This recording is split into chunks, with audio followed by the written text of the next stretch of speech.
So just over from our plot is a little communal area with the park benches and the likes, and I thought I would sit here and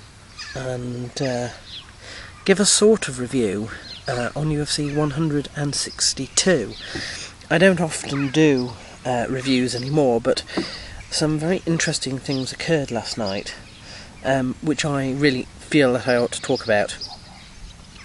The first one is to say that, thank goodness, Frankie Edgar won his match, because it's been a very long time coming. He deserves some good fortune and doesn't deserve to have people start talking about whether the institution ought to drop him altogether, as no doubt they would probably have started to do. So that's good. And the other thing is that there is now a question lingering over the future of Chris Lieben. I was a bit scorching in my predictions video, and part of that is because I don't like him very much, and I don't feel he's actually that good, and of course he hasn't been fighting a lot recently anyway. He gets into a lot of trouble, and it's funny because it was brought up before the event, you know, what would happen if he lost, and would he be expelled as per sort of the rules, really. And the UFC gave a very strange answer, because usually they keep their favourites, a la Josh Koscheck, no matter how many they lose. And these people are usually names, usually reasonably good, even if they're not on winning streaks at that point in time, and they're kept because they make a lot of money for the institution. And whilst that makes good business sense, possibly, it doesn't justify it, in my opinion, but there we are.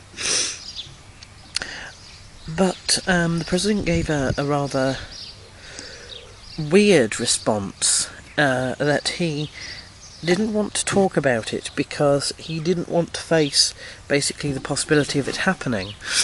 And the reason for that appeared to be that he cared quite substantially for this guy, worries that without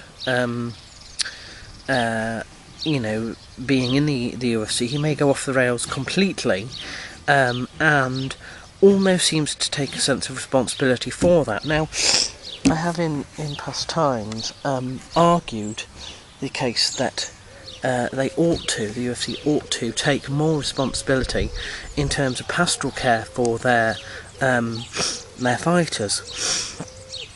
And this is one of those cases where I am prepared to say, okay then, let's see if this is a case of a legitimate concern for somebody. But the problem is, and the problem has always been with this institution, is unilaterally a unilateral application. That is the problem.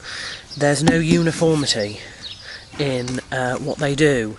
They keep some, they get rid of others. They protect some, they throw others to the dogs. They fast-track favourites, and they don't show responsibility for anybody except maybe one or two. They have to get some sense of uniformity across this. If they make exceptions for people like Chris Lieben, then they ought to start thinking of other people and other fighters who might be in similar situations and deal with them in kind, rather than sacking some, saying, you know, not our responsibility what happens to their mental state, should we sack them, whereas others it's, well, we can't possibly consider getting rid of him because, you know, he may go off the rails entirely. You have to have one way of looking at it. Otherwise, the argument still stands, no matter what you do, that you're inconsistent. And so to the main news, which is, of course, the showboat has gone. Yes, Anderson Silva was defeated yesterday, and whilst I went for the safe pick on my predictions, I did say that I thought that Chris Weidman had the ability to do it. I still think it could have been done a very long time ago, had Dan Henderson not made a mistake or been given a rematch. I still don't know why that didn't happen, a rematch there. But since those days, Anderson Silva has been 3 different types of fighter. There was the fighter when he sort of first came into the UFC, and the disagreement that I had there was the fact that he was fast-tracked well before his time to the title. And then the second fighter goes ahead once he has the title and proves that actually he's worthy of it after all. He finishes people all the time, he looks untouchable, he battles through all kinds of injury and overcomes. But then there was the third type of fighter that he became, and that was one to which the president refused to personally attach the belt to after a victory. And this is because he messes around. I don't know if it's a case of pride before a fall, or if he's just, one big showboater. And ironically, he was so busy showboating in the second that he didn't see that punch coming, the punch that knocked him out. And one has to say, whilst the institution promised prior to this that he would get an instant rematch, and fair enough. That's fair enough, I suppose. I don't really believe in instant rematches. I think that you should go fight somebody else, win, and then come back.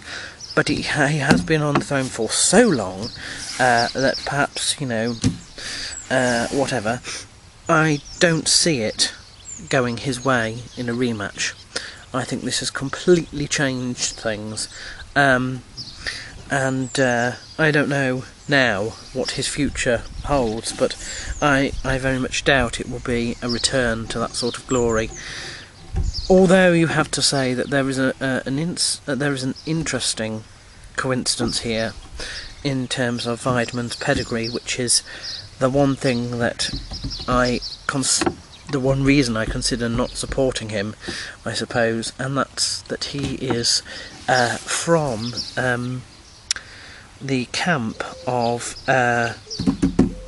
Matt Serra. Now, interestingly enough, Matt Serra also did a similar feat in the welterweight division by momentarily getting rid of Georges St. Pierre, and the rematch in that case, in that clause, was overturned, and that was sort of the last big thing that Serra was involved with.